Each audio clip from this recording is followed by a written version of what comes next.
വയനാട് ദുരന്തത്തിൽ ദുരിതമനുഭവിക്കുന്നവർക്ക് കൈത്താങ്ങുമായി വ്യാപാരി വ്യവസായി ഏകോപന സമിതി ഇടുക്കി അടിമാലി യൂണിറ്റും ദുരിതബാധിതരുടെ പുനരധിവാസത്തിനായി നടത്തുന്ന പ്രവർത്തനങ്ങൾക്ക് സമാഹരിച്ച തുക ജില്ലാ കമ്മിറ്റിക്ക് കൈമാറി. 4.25 ലക്ഷത്തിലധികം രൂപയാണ് അടിമാലി യൂണിറ്റ് സമാഹരിച്ചത്.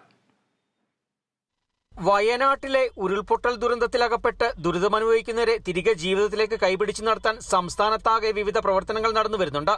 ഇതിന്റെ ഭാഗമായിട്ടാണ് വ്യാപാരി വ്യവസായി ഏകോപന സമിതി സംസ്ഥാന നേതൃത്വവും സംസ്ഥാന സർക്കാരുമായി സഹകരിച്ച് ദുരിതബാധിതരുടെ പുനരധിവാസത്തിനായി വേണ്ടുന്ന പ്രവർത്തനങ്ങളുമായി മുമ്പോട്ട് പോകുന്നത്.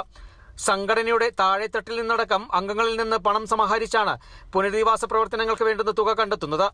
സംഘടനയുടെ അടിമാലി യൂണിറ്റും വയനാടിന് സഹായഹസ്തം നീട്ടുകയാണ്. ദുരിതബാധിതരുടെ പുനരധിവാസത്തിനായി അടിമാലി യൂണിറ്റ് സമാഹരിച്ച തുക സംഘടനാ ജില്ലാ കമ്മിറ്റിക്ക് കൈമാറി.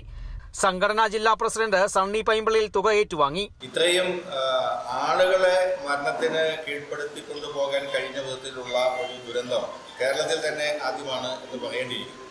തീർച്ചയായിട്ടും വയനാട്ടിലെ ജനങ്ങളോട് ഐക്യദാർഢ്യം പ്രഖ്യാപിച്ചുകൊണ്ട് കേരള വ്യാപാരി വ്യവസായി ഏകോപന സമിതി സംസ്ഥാന കമ്മിറ്റിയുടെ ആഹ്വാനം അനുസരിച്ച് നല്ല ഒരു തുക അടിമാലിയിൽ ഇവിടുത്തെ പ്രവർത്തകരുടെ നേതൃത്വത്തിൽ കടകൾ കയറി ഇറങ്ങി ഇവർ കളക്ട് ചെയ്തിട്ടുണ്ട്. ഞാൻ പ്രത്യേകമായിട്ട് ഇവിടെ അഭിനന്ദിക്കാൻ കൂടി ഈ സന്ദർഭം വിനിയോഗിക്കുകയാണ്. വിവിധ യൂണിറ്റുകളിൽ നിന്ന് സമാഹരിച്ച തുക ജില്ലാ കമ്മിറ്റി സംഘടനയുടെ സംസ്ഥാന നേതൃത്വത്തിന് കൈമാറും.